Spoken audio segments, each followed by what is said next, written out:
आप सभी भक्तों को जय श्री नारायण, जय श्री कृष्णा, जय श्री राधे।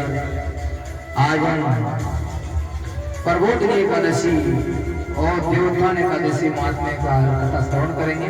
आज देवोत्थान एकादशी है, उसी कथा आप सभी पूरी श्रद्धा और भाव से सुने। वर्मा जी बोले कि हे मुनि श्रेष्ठ, आप पापों को नष्ट करने वाली, पुण्य और मुक्ति को देने वाली प्रबोधिनी एकादशी का महात्मा सुनाए। तो आज ही के दिन भागीरथ गंगा तथा तीर्थ नदी समुद्र आदि तभी तक फल देते हैं जब तक प्रबोधिनी एकादशी नहीं आती। तो कार्तिक मास की शुक्ल पक्ष की प्रबोधिनी एकादशी व्रत का फल और महात्म्य आप सभी सुने।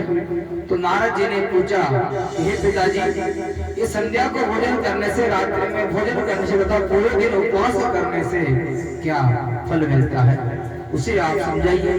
तो वर्मा जी ने बोले कि हे नारद, एक संध्या को भोजन करने से 1 जन्म का, और रात्रि में भोजन करने से 2 जन्म का, और पूरे दिन उपवास करने से 7 जन्म के पाप नष्ट हो जाते हैं। प्रबोधिनी एकादशी के व्रत के प्रभाव से सुमेरु पर्वत के समान कठिन से कठिन पाप भी क्षण मात्र में नष्ट हो जाते हैं। अनेकों पूर्व जन्म के किए हुए बुरे कर्मों को ये प्रबोधिनी एकादशी का व्रत क्षण भर में भी समाप्त कर देती है। मनुष्य अपने शुभानुसार इस प्रबोधिनी एकादशी का विधि पूर्वक व्रत करता है, पूर्ण फल प्राप्त करता है। हे मुनीश्वर, जो मनुष्य श्रद्धा पूर्वक थोड़ा भी पुण्य करता है, उनका वो पुण्य पर्वत के समान अटल हो जाता है। जो मनुष्य हृदय के अंदर ही ऐसा ध्यान करता है कि मैं प्रबोधिनी एकादशी का व्रत करूंगा, उसे 100 जन्मों के समस्त पाप नष्ट हो जाते हैं, सोचने भर से भी। और उसने जागरण करता है, बीती तथा आने वाली 10,000 पीढ़ियां विष्णु लोक को जाती है, और नरक में अनेक दुखों को भोग हुए पितृ विष्णु लोक को जाकर सुख भोगते हैं। वरम हत्या आदि महान पाप भी प्रबोधिनी एकादशी का व्रत करने से दूर जाते हैं। एकादशी के दिन रात्रि को जागरण करने का फल अश्वमेध आदि यज्ञों के फलों से बराबर मिलता है। समस्त तीर्थों में जाने तथा गो स्वर्ण भूमि आदि के दान का फल कार्तिक मास की प्रबोधिनी एकादशी, देवोत्थान एकादशी का व्रत करने से मिलता है। कार्तिक मास के शुक्ल पक्ष के देवोत्थान एकादशी के रात्रि को जाकर के फल के बराबर होता है। इस संसार में जितने भी तीर्थ हैं और जितने भी तीर्थों की आशा की जाती है, वो सब प्रबोधिनी यानी देवोत्थान एकादशी का व्रत करने वाले के घर में रहते हैं। जो मनुष्य इस एकादशी के व्रत को करता है, वो योगी बंधु की तपस्या इंद्रियों को जीतने वाला होता है, क्योंकि वो एकादशी भगवान विष्णु को अत्यंत प्रिय है। इसके व्रत के प्रभाव से कामिका, वाचिका, मानसिक पाप नष्ट हो जाते हैं।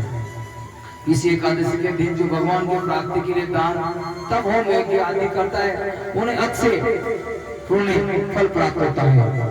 प्रबोधिनी एकादशी के दिन भगवान की पूजा करने वाले एवं वृद्धावस्था के समस्त पाप नष्ट हो जाते हैं। इस एकादशी की रात्रि को जागरण करना फल चंद्र सूर्य ग्रहण के समय स्नान करने से फल से 60 गुना अधिक मिलता है। मनुष्य जन्म से लेकर जो पुण्य करता है, वो पुण्य प्रबोधिनी एकादशी के दिन ही मिल जाता है। इसलिए हे नारद, तुमको भी विधि पूर्वक विष्णु भगवान की पूजा करनी चाहिए, और मनुष्य कार्तिक मास में धर्म परायण होकर अन्य व्यक्तियों का अन्न नहीं खाते हैं, उन्हें चंद्र परायण व्रत का फल मिलता है। कार्तिक मास में भगवान दान आदि से उतने प्रसन्न नहीं होते जितने कि शास्त्रों की कथा सुनने से प्रसन्न होते हैं। कार्तिक मास में जो मनुष्य भगवान की कथा का थोड़ा बहुत पढ़ते या सुनता है, उन्हें 100 गायों का दान फल मिलता है। मनुष्य अपने कल्याण के लिए विष्णु भगवान की कथा सुनते हैं या सुनाते हैं, उनका कुटुंब भी उद्धार की तरफ जाता है, 1 सहस्त्र गोदान का फल मिलता है। तो मनुष्य प्रबोधिनी एकादशी के दिन विष्णु की कथा सुनता है, उन्हें 7 दीपीय दान का फल मिलता है। जो विष्णु की भक्ति पूर्वक कथा सुनता और कथा बांटता है, उन्हें ब्राह्मण की यथाचित पूजा करता है, उन्हें संतुष्ट करते हैं, उत्तम लोक को जाते हैं। इस प्रकार नारद जी बोले, वर्मा जी अब आप एकादशी के व्रत का विधान कहिए और कैसा व्रत करने से कौन सा पुण्य मिलता है वो भी समझाइए। तो वर्मा जी बोले, हे नारद, एकादशी के दिन परम मुहूर्त में उठकर स्नान करके और भगवान श्रीमान नारायण को पीले वस्त्र धारण करके पीले फूलों से पीला भोग लगाकर और उस दिन पूरी श्रद्धा और भाव से पूजा करने से श्रीमान नारायण भगवान बहुत खुश होते हैं। उस एकादशी के दिन आपको जिस लायक भगवान ने आपको बनाया है, इसे आप दान करें, वस्त्र दान करें, गोदान करें, तालाब कुआं बावड़ी खुदवाएं और जिस लायक आपको बनाया है उस लायक वो आप दान करें। और उस समय भगवान के निराहार रहकर पूरा दिन पूजा करें, पाठ करें और समस्त तीर्थों में दर्शन करके वो भगवान को दिन भर याद करते रहें, कथा करते रहें, उनको स्मरण करते रहें, का पाठ करते रहें। और उस एकादशी के दिन आप भगवान नारायण को उस दिन शालिग्राम जी भगवान के साथ उनका विवाह करवाएं, तुलसी भगवान की माता की पूजा करें कि उस दिन भगवान नारायण ने आज के दिन शालिग्राम जी के रूप में माता तुलसी जी से विवाह किया था, क्योंकि नारायण ने भगवान नारायण ने तुलसी जी को वरदान दिया था कि मैं शालिग्राम जी के रूप में आपसे विवाह करूंगा, क्योंकि श्राप था, तुलसी जी ने श्राप दिया था कि आप पत्थर के हो जाओ। तो एक रूप भगवान आज के दिन शालिग्राम जी के रूप में माना जाता है, पूजा होती है, तो उसी रूप में भगवान नारायण शालिग्राम जी के रूप में माता तुलसी से विवाह करते हैं। और आप अपने घर में आज के दिन माता तुलसी जी को चुंदरी उड़ाएं और वस्त्र उड़ाएं, उनकी पूजा करें। आज के दिन माता तुलसी की पूजा करने का फल बहुत बड़ा मिलता है। और श्रीमान नारायण को जब भी कभी भोग लगाएं तो तुलसी दल अवश्य डालें, क्योंकि भगवान नारायण कोई भी भोग तुलसी दल के बिना स्वीकार नहीं करते हैं।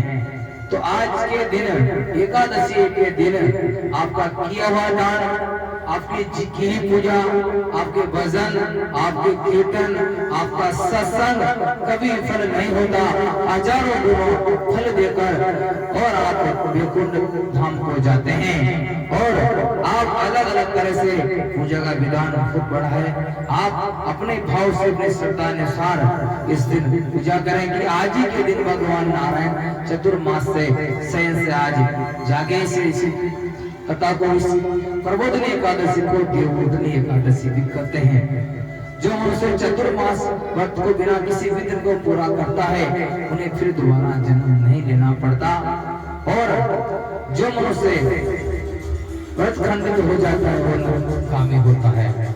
जो मनुष्य इस एकादशी के महात्म्य को सुनता है, सुनाता है या पढ़ता है वो भी गोदान का फल मिलता है।